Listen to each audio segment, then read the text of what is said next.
This is the Coach's Wife Life podcast. I'm Kristen Eargle, your host, a former TV sports reporter and fellow college football coach's wife.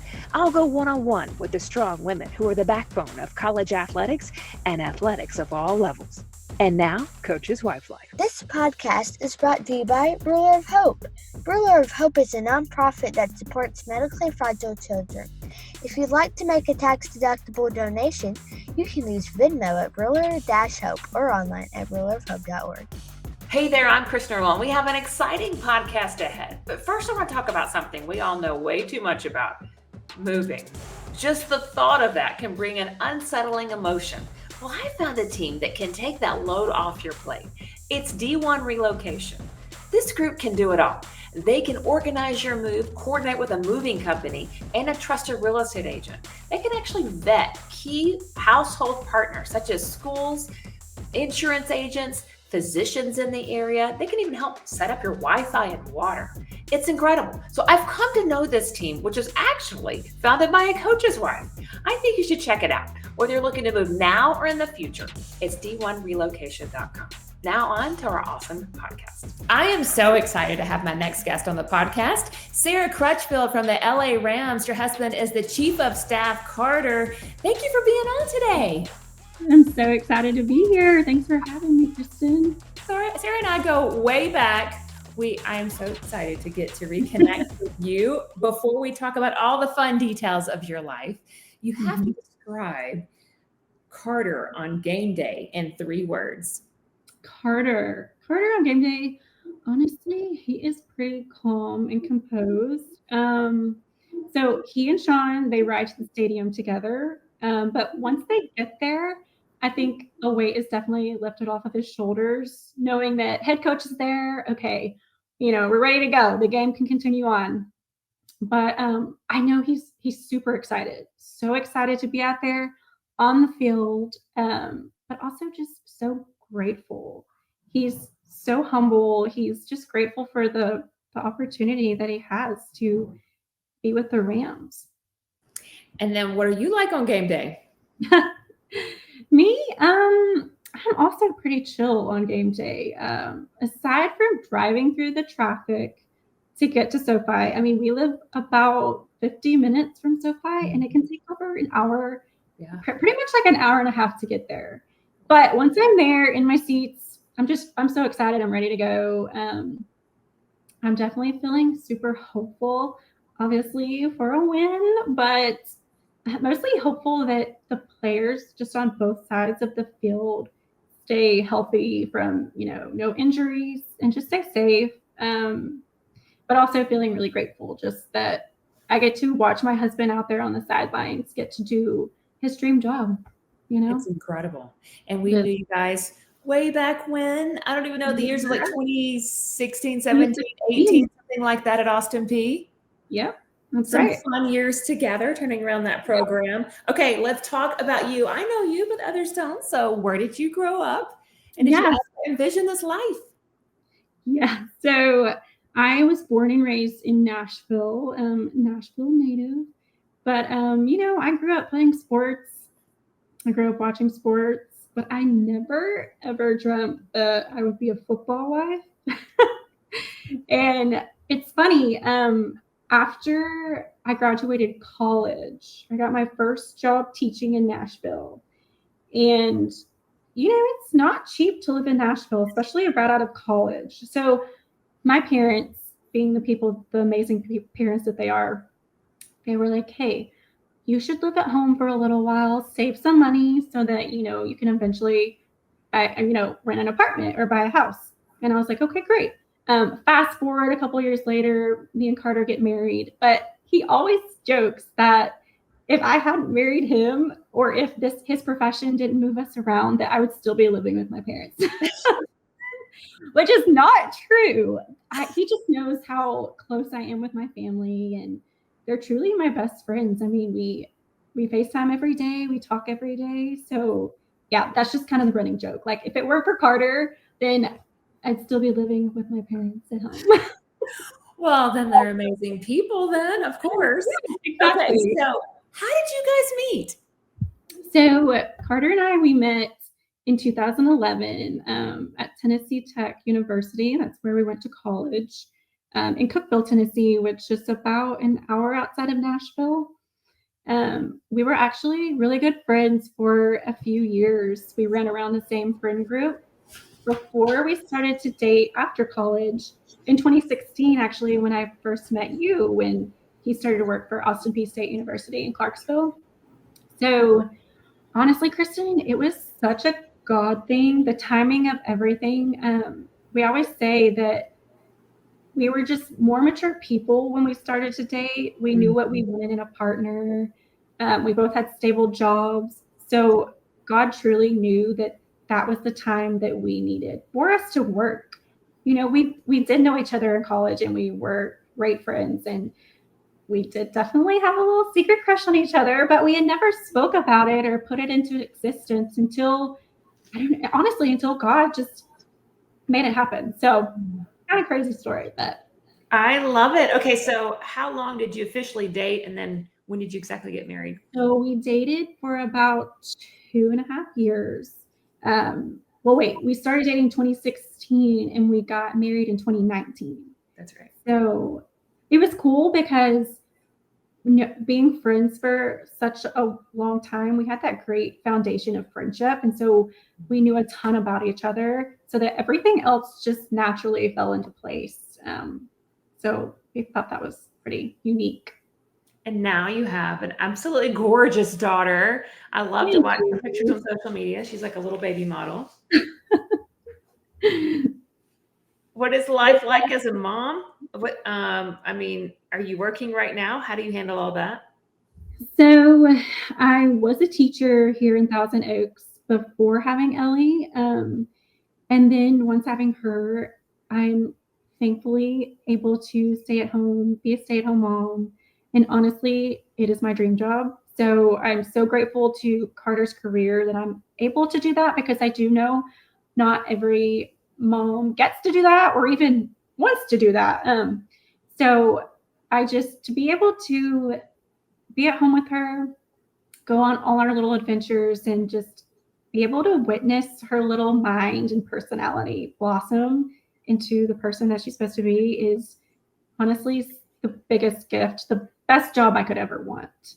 I agree. It is very, very rewarding. Okay, so we met at Austin Peay, and then you guys went to Charlotte, and then you got the big nod to go to the NFL. So tell us what the NFL is like, but mostly, what does he do on a daily basis for a chief of staff? Yeah. So initially, when Carter first came to the Rams, he was Sean's right-hand man, which he still is, but his role has evolved to chief of staff. So he's the direct line of communication for all the coaches and the players. Aside from X's and O's, his main role is just bringing Sean's vision to life and articulating that across the entire organization. So he truly is a day in the life for him. Honestly, it's kind of funny, but a day in the life for him would be preparing for the next day. Yeah. So whether that's getting the schedules out, prepping for meetings, he has to sit in all the meetings, breaking down film, just that kind of stuff. Yeah. A lot of fun, a lot of support. Long hours, or are they more structured in the NFL? Definitely long hours in the NFL. When the season starts, he is out the door by 5:30 in the morning, and he won't get home until 7:30, 8. Mm-hmm. So it's long hours, but they do have good off time in the summer. So it does kind of pay itself back. Okay, so what would you say is the biggest difference from working in the NFL versus college? So, as you know, working in college football, you're dealing with young men who are trying to figure out who they want to be, what they want to be, when they get out of college. And that comes obviously with its challenges, with its perks too. You're molding these young men to be the best version of themselves, not just to be a great football player, but to be a good student, or to one day be a great dad, a great husband.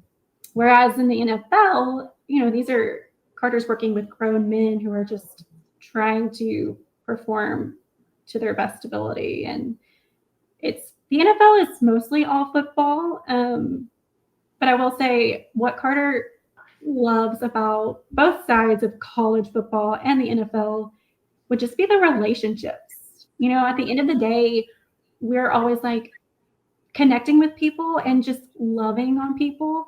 Like that truly feels like what we're on this earth to do. And with this profession, we're both able to do that. So it's very, very special. Okay, so what do you think's probably been the toughest adversity you guys have faced, and what did you rely on to get through those moments? I know it's not every day as you're winning a Super Bowl, which you have.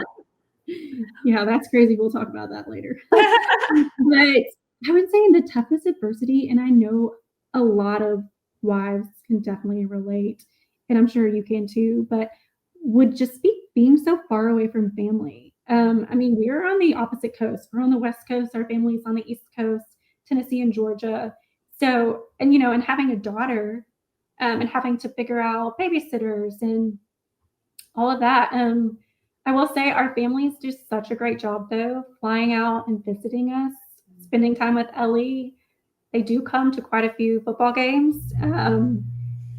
But it's one of those things where we have to rely on each other. We're all we have. And it's definitely challenged our marriage at times, but I would say it's strengthened our marriage 10 times more. And one thing, though, that I prayed for when moving here, really moving anywhere, was that God would just provide the right people to be placed in our lives. Yeah. And I have who I call my California mama. She's actually somebody that I used to teach with here, and she's retired. She's older, but she has truly been such a godsend. She has helped babysit for Ellie when I need her, just there for advice or a hug, support, guidance. So God truly steps up, and he always, without a doubt, finds a way to provide. But also within the Rams community, relying on my mama wives, the Rams girls, just for their advice and their support, or just to hang out, shoot a text like, hey, I'm going to the park. You guys want to come, or who wants to get brunch? That kind of thing is so necessary when our husbands are so busy, and, we need a mental break. We do. And it's hard not to resent the hours. Even though you're tremendously grateful, it does not take away the fact that you're so grateful and honored to be where you are and to be entrusted with the job that he's doing and the mission and purpose that you're called to. There's still that natural feeling of, man, it sure would be nice to have my mom here or my sister here or somebody that, I'm so glad you said that, because that can be an everyday challenge at times. And I have realized it truly is such a mental practice. It's like the moment you feel those feelings of resentment pop into your brain, it's like you have to actually tell yourself to, whoa, like take a breath, take a step back, and put things into perspective. Yeah. Yes, you're allowed to feel those feelings. Sure. You want to feel those feelings, or else if you keep it in, it could come out a lot worse later on down the road. And you should be able to express how you feel to your husband about everything. And thankfully and unthankfully, probably in Carter's eyes, I am, I'm not afraid to express to him how I'm feeling about things. So I think that's healthy. Yeah. Yeah. And a lot of times I'll have to take breaks sometimes with my job. I can't that much, but take breaks from social media a little bit, because we talk about all the time, but it is someone's highlight reel. So I sometimes get triggered when I see people with their grandparents, grandparents' day at school, and like all the things that they get to experience with their families can be hard. Like NFL, you're playing on Thanksgiving Day sometimes. You're playing right around Christmas. All through the holidays in the NFL. Right.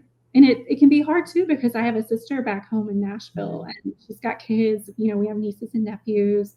My sister-in-law's in Georgia, and, hearing that they get to spend time with the family, like whenever they want, that can be hard to hear, but, of course I'm not mad at them. I'm so grateful for them that they have that gift, and just want to make sure that they realize that time is so special while they live so close to them. So I love what you said, though. That is huge. You talked about it being a mental thing, which is a decision to focus on, what God has provided in your life, and what, instead of, letting yourself go down that path of, but we all face that like every day. Of course, and I am by no means perfect.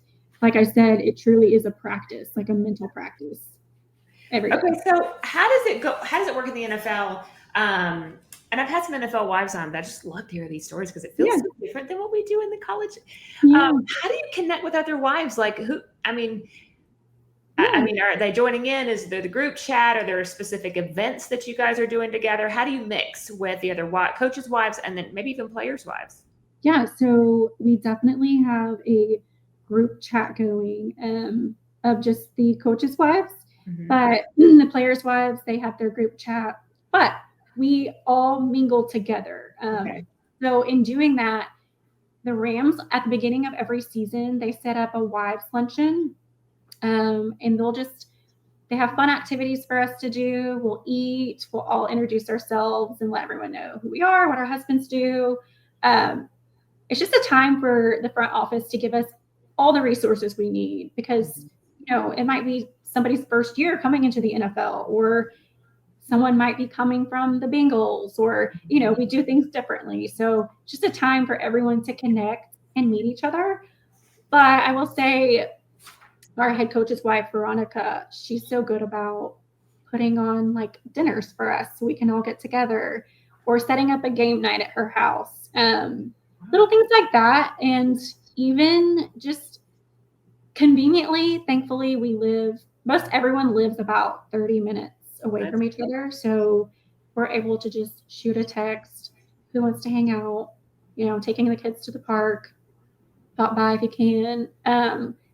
But I know that it's not like that with every NFL team because some people might not live as close as we do, and that can become a challenge. But yeah, everything, there are some coaches' wives that'll put on things, like our offensive coordinator's wife, Lauren. She does like a pool day at the beginning of every season, and she invites everyone and the kids to come over, and it's just a good start. We get excited. So super fun. Okay, so what is it like on game day? Do you guys kind of sit together in the same section, or is that vary depending on?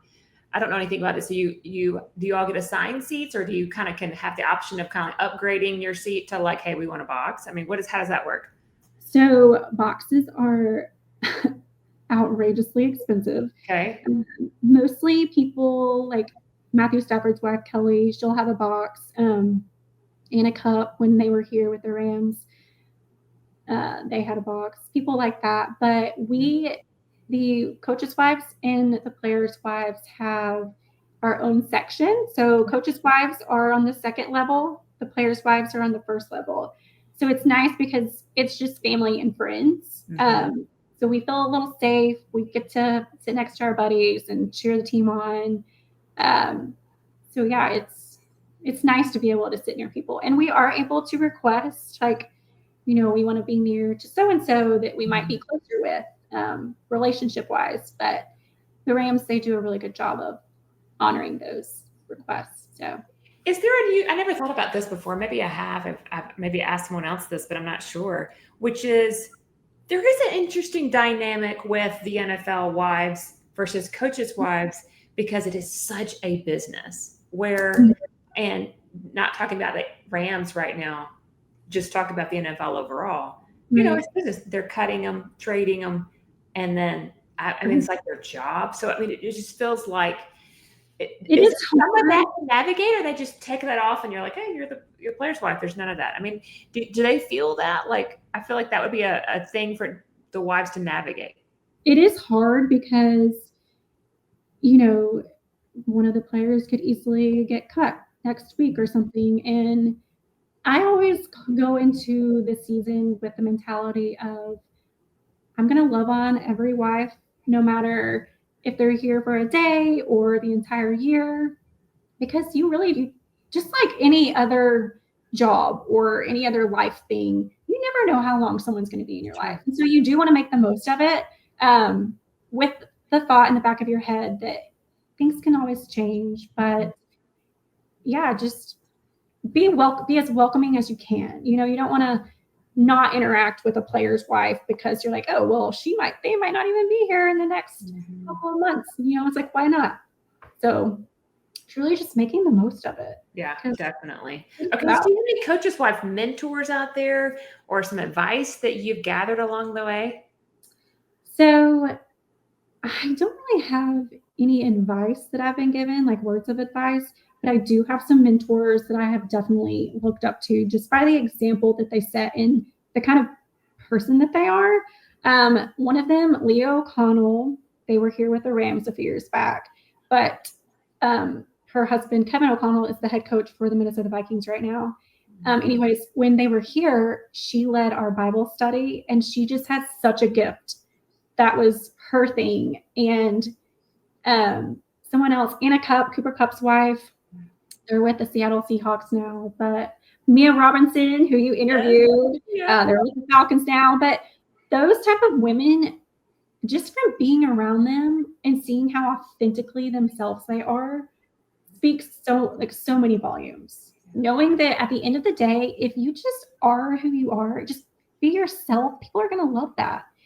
And what I learned from them is they're not scared to speak about their faith. They're confident in who they are. They stay true to themselves even when status might change. And there are so many people in this profession that can easily get blinded by status. And like when the fame hits, they might alter who they are. But being around women like that and seeing that, status can change, but that's not what's important. It's important about who we are, how we treat people, that kind of thing. So I love that. Okay. So you won't brag on yourself. I already know this, but I'm still going to ask the question anyway, which is, what do you think some of the things that you're doing that's really helping your family have success? You've been in the NFL for how many years now? This is we got here in 2021. So is that 4 years? Yeah, 4 years. I mean, hello, it's doing well. I got to count. We're doing good. We've had a Super Bowl in there too. What would you say that something you're doing behind the scenes is enabling him to thrive at work? What would that be? Let's see. Well, I think success looks differently for everyone and means different things for every family, but I guess what success means for us might look like, me taking care of everything at home so that when Carter is at home, he is able to be present. Because, he's so busy at the office. He might be traveling for a game on the weekend. So really just taking control over everything at home, everything with Ellie, our dog, all that stuff, so that when he is home, he can just fully be present, spend time with us, and kind of take that load off of him, make it a little less, because, there's a lot of stress that runs through his profession. But, we even try, just when we're together, putting our phones on Do Not Disturb. Well, mostly me. He still gets phone calls. Yeah, I'm sure. It's a job, but we just try to remind ourselves that success doesn't mean, what status you have or what house you live in or what car you drive. It's more of what type of marriage do we have? What type of people are we? How do we treat other people? That's success to us. So how do you stay? I love what you're talking about. How do you stay grounded and steady? How do you keep that perspective? Well, I will say, Kristen, I used to be so much better about staying grounded and steady before having a child, which I'm sure you have to make time for yourself. Yeah. It doesn't just fall into your lap. You have to be so intentional and prioritize your time for yourself, or you'll go crazy. So really, it's just simple things for me, like reading a book before bed, or if Carter's home, watching a show together, or we love listening to new music together and cooking. I go to the gym. Ellie goes to the little kids zone class while I'm at the gym. I also, this is fun, I've been doing a hip hop class with one of my Rams wives, Emily Cromer. Oh, and when I tell you, it brings me so much joy. It is life-giving. It's fun. You're silly. You're You're moving your body in a different way, and it feels good to sweat. And boy, do I sweat. So this is like a dance workout class or just a straight dance class? Think of like Zumba, but with a better playlist. Okay, I have to find this. I hope we have this in El Paso. You need to get some girlfriends. You need to go. As long as they don't record my dancing. My kids say, Mom. I was like, well, it looked good in 2000. You know what? But that's not what it's about. It's just like expressing yourself, having fun, and just letting go. We're actually thinking about doing like a hip hop Rams night for the girls. And so that would be really fun. Just everyone getting together, having fun. But that's amazing. That I do to kind of stay grounded and steady. Yeah. And another thing though, the Rams coaches' wives and players' wives, we have a Bible study during the football season. So just being able to have that community and fellowship and stay centered in what's most important is so necessary. So we rotate through people's houses once a week, whoever offers to host. And, someone might make banana bread or bring over cookies, and we'll have coffee, and we'll just sit down. We have a Bible study we go through, and we just bounce ideas off of each other. We talk about the word. It's great because we're all in the same boat. We all can relate to what's going on in our lives. So it's so helpful. Phenomenal to be a part of a staff Bible study. I mean, yes. It just, and even the coaches on the wall a little bit. Because, go ahead. The coaches and players, they also have their own Bible study at the office. So knowing that they have that option too to kind of recenter themselves is, life-giving for them, for sure. For sure. Okay, so what's the process you use to make big career decisions? Because I'm sure people are calling you a lot. You're living the famous life. If you follow your social media, it's pretty amazing. You're good about not flexing a little bit, but every so often I'm like, hey, in her picture, I think that's kind of oh man, I love that you said the word flex. So don't do that, but you could. That's the thing with social media. You're an NFL wife in LA. Like, come on. You are so funny. Ultimately, Kristen, we just pray. Big decisions, we pray together. We pray separately. We ask our families and friends for prayer requests. And we always just ask God that, please make our path clear and evident. Give us a sign. And we just want to make sure we're following God's will. But also, I feel like one of Carter's gifts, God-given gifts, is he has such a great intuition about certain situations and certain people. And so I always trust his opinion on what makes sense for our family. But he's so great about making sure I'm on board before any decision is made. And I really appreciate that from him. But he has such a great intuition. So I know that he's going to make the best decision for our family. So. And you don't have to give specifics here in case, but how do you, and you can do it general, but how do you keep your husband encouraged through points of maybe he applied for a job and didn't get it, or maybe there was a promotion again, and he's obviously gone straight path up, but you may not experience this yet. But how do you keep him encouraged on days that are down? Yeah, all glory to God for that, for sure.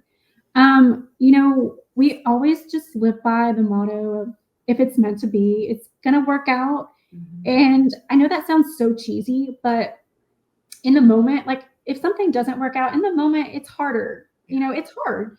But in the back of our minds, we always have, if it's meant to be, it's going to work out. So I think if you really can just let go and let God, then you're able to look back and reflect okay, it makes sense on why that didn't work out, or it makes sense on why that did work out.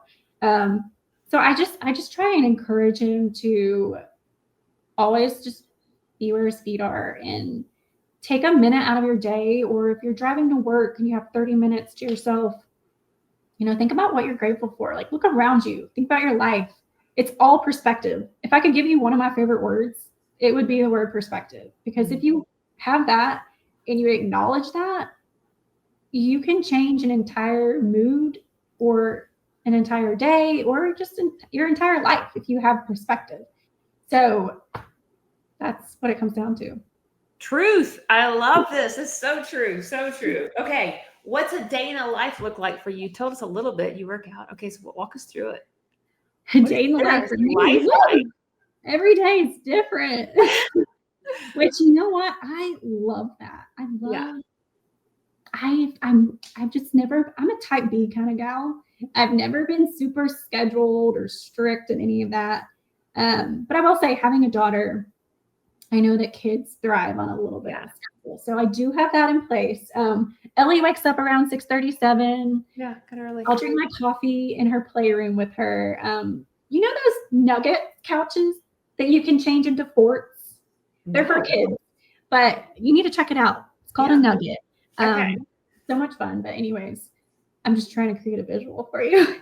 I need to Google this real quick. Sitting on the nugget, drinking my coffee while she loves reading books, or I should say looking at books. She can't read yet, but she loves looking at books, just playing.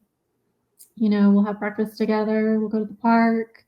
There's so many great parks in California. That's one thing I really love about where we live. We might go to the beach one day. She was in a music class last year. She loves music. This year she'll be in a class. It's just once a week. I don't like to have too many things on her plate. I like to keep our schedule free and flowing if something were to come up. We go on adventures and go to the library, whatever. What's something that maybe surprised you about living in the LA area? Like that, you're from Nashville. We don't really talk about, we talk about LA like the leader of Hollywood and all the fun things you see. But what kind of surprised you about living out there that you weren't aware of? Honestly, I feel like LA gets a bad rap, at least on the news. Yeah. It's one of those things where you can't really judge a place until you actually live there. Yeah. And it has everything to do with putting yourself out there and actually getting to know the kind of people that do live here. It's just like any other city, there's different people everywhere, and you have to just respect that and find your people. And, we live in Thousand Oaks, which is about an hour from the city, and it's very suburban. It's very safe. I think you just have to experience it for yourself before you create an opinion in your head, It's gorgeous. I tell Carter all the time, it is the prettiest place I've ever lived. You wake up every day, it's blue skies, sunny. It's, you might need a sweater in the morning, and then by noon, it's like 80 degrees. Wow. And then by 6 p.m., you might need a sweater again. It's just gorgeous. Yes. Absolutely gorgeous. How far are you from the beach? We're actually just 30 minutes from Malibu. Yeah. Wow. But that 30 minutes is a windy ride. You're going through the canyon and all that, through the mountains. So. Oh my goodness. I'm going to have to come visit. I've only seen San Francisco. I've never been to LA. So totally different than San Fran. So I would imagine they're going to have to bring Courtney, my daughter. She'd be all about this trip. We're here. You got to play some. Come on. Okay. So how do you ever block out negative things on social media, or you guys have had a lot of success there, but I'm sure there's been disappointments that come out. How do you handle the whole social media aspect and being a part of the NFL? Well, Carter's not famous, so I don't have to worry about that part. But I will say it is hard when people speak negatively about Sean McVay or really any of the players and coaches, because these are real humans, 100%. They have real feelings. They're just trying to do their best job, We don't tell other people how to do their job. But it's hard because we have relationships with these people. And so when we do hear or see people making jabs, we just have to tell ourselves, a lot of these people that do have these hardcore opinions probably don't even work in this profession, and they don't really understand what all goes into making an organization work. And not just that, but win a Super Bowl or things like that. So we really just have to remember, are we going to value someone else's opinion that might not even be truly worth? So tell me about, you mentioned it, Super Bowl. What was that like? Walk me through that day, that time. Okay, the first year that we came to the Rams, we went to the Super Bowl. Okay, so everything from there, we were like, everything's downhill from here, right? Like, it's the Super Bowl. But Kristen, it was so surreal. I tell Carter all the time, I'm like, I honestly don't think I actually knew what was going on because I'm coming from college football, and then here I am at the Super Bowl where the Rams hosted it in LA, which that's also very rare. Yeah, so our family's there. It was a party for sure. It was so much fun. The game itself felt very slow, which I hear that's very common because of all the commercials and everything they have to do. But man, it was unreal. That's my one wish. I wish everybody could experience a Super Bowl. But it's even more meaningful because it's my husband's profession. So it really hits home. Yeah, beautiful. Okay, what are some most rewarding aspects to you about being a coach's wife?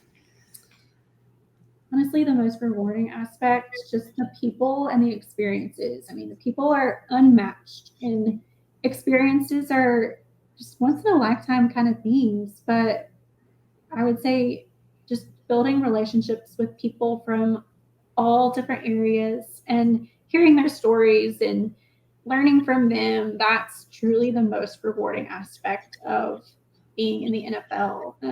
Like I said earlier, we feel like loving people is what we're here to do. So that's part of our passion.